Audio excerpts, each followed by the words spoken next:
So that's a frame feeder filled with sugar water.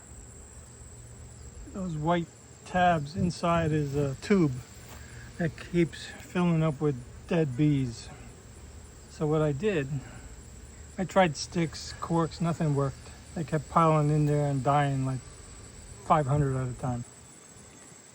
So I packed it with peat moss, that white tube that sits inside, completely packed with peat moss, which soaks up the sugar water.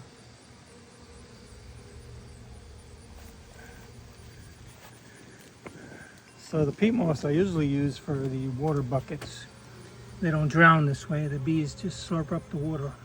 That I put certain essential oils in there and some salt. Inside this feeder I got 2 frame feeders. Again, packed with peat moss. So we'll check it out tomorrow. Pretty sure there's no dead bees in them. We shall see. But, in a bucket of water, this works good. Put a thing of straw and filled it with peat moss.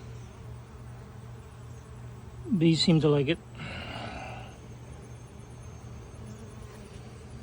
They say the stinkier the water, the more the bees like it.